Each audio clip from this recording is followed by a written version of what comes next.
ఈ రోజు బెట్టింగ్ లో ఆత్మహత్య చేసుకున్నటువంటి వ్యక్తిని పరామర్శించడానికి వచ్చారు ఈవేళ జగన్మోహన్ రెడ్డి గారు. మరి పోలీసులు పర్మిషన్ లేదన్నా కూడా మీరు రావడం జరిగింది. మరి ఈవేళ మీ కాన్వాయ్ వల్ల ఒకరు చనిపోయారు, మళ్ళీ ఇప్పుడే రెండవ వ్యక్తి కూడా చనిపోయినటువంటి పరిస్థితి ఈ రోజు కనిపిస్తున్నటువంటి పరిస్థితి. అంటే ఈ రోజు పరామర్శకి వెళ్ళి మరి ఒకరు చనిపోతారు, మళ్ళీ వాళ్ళని పరామర్శించడానికి మళ్ళీ ఇంకొకసారి వస్తారు, మళ్ళీ వేరే వాళ్ళు చనిపోతారు. అంటే ఇట్లా చూస్తే అంటే పరామర్శలకి వెళ్ళేటువంటి వాళ్ళు కూడా ఇంత యుద్ధ వాతావరణంలో పోతున్నట్లుగా ఏదో మరి మనం చూస్తూ ఉన్నాం. ఇవాళ ఆ విజువల్స్ గాని ఆ యొక్క మీడియాలో డీజే మరి పాటలతోటి, డీజే డాన్సులతోటి, ఏదైతే పెద్ద పెద్ద గజమాలతో స్వాగతం పలుకుతూ తీన్మార్లతోటి, అంటే ఈ రకమైన పరామర్శలను ఎక్కడ కూడా మేము చూడలా. రాజకీయాల్లో గాని జనరల్ గా గాని ఎక్కడ కూడా చూడలా. మరి నిజంగా కొన్ని చోట్ల ఆ ఫ్లెక్సీలు కూడా చూస్తూ ఉంటే అందులో ఒక ఫ్లెక్సీ నిజంగా ఆశ్చర్యం. 2029లో వైఎస్ఆర్సీపీ వచ్చిన వెంటనే గంగమ్మ తల్లి జాతరలో వేట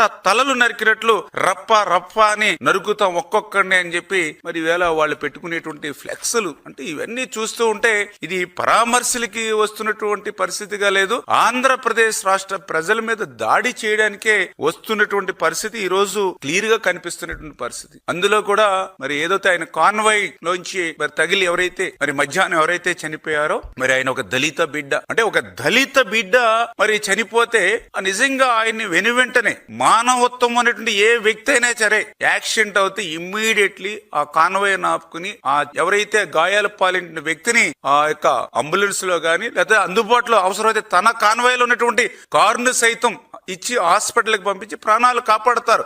ఏ నాయకుడు కాని అవసరంలా సామాన్య ప్రజలైనా సరే ఆ పని చేస్తారు. ఎన్నో మనం మీడియాలో కూడా చూసాం. కానీ ఈ రోజు నీ కాన్వాయ్ తగిలి ఈవేళ ఒక వ్యక్తి గాయాల పాలవుతే కనీసం ఆసుపత్రికి తీసుకెళ్లాలి అనేటువంటి ఇంగిత జ్ఞానం నీకు గాని నీ అనుచర గణానికి గాని లేదు అని అంటే ఒక వ్యక్తి చనిపోయాడనే పరామర్శకి వెళ్తూ ఇంకొక వ్యక్తి చనిపోయేటువంటి పరిస్థితులు సృష్టించేటువంటి వ్యక్తికి ఈవేళ నీకు రాజకీయాల్లో ఉండేటువంటి అర్హత ఉందా? ఇదేనా నువ్వు దళితులకు ఇచ్చేటువంటి గౌరవం అని చెప్పి ఈ రోజు జగన్మోహన్ రెడ్డి గారిని కూడా ప్రశ్నిస్తామని చెప్పి తెలియజేసుకుంటూ, ఇప్పుడే మధ్యాహ్నం ఒకరు చనిపోయారని అనుకున్నాం, మళ్ళీ ఇప్పుడే అందిన వార్తలు చూస్తే ఇంకొక రెండో వ్యక్తి కూడా ఒకరు చనిపోయారని తెలుస్తూ ఉన్నటువంటి పరిస్థితి. అంటే ఇప్పటికి ఇద్దరు చనిపోయారు, ఇంకొక ఇద్దరు ముగ్గురు చనిపోతేనే గానీ అక్కడికి పరామర్శకి వెళ్ళేటువంటి పరిస్థితిలో జగన్మోహన్ రెడ్డి కనపడలేటువంటి పరిస్థితి. అక్కడికి పోలీసులు కూడా చాలా క్లియర్ గా చెప్పారు, అక్కడ చిన్న చిన్న సందులు ఉన్నాయి, ఆ సన్న సందుల్లో కార్లు ఎక్కువ పట్టేటువంటి అవకాశం లేదు, ఎక్కువ మంది వస్తే ఇబ్బందికరమైన పరిస్థితి అని చెప్పి ఆ పరామర్శకి లిమిటెడ్ గా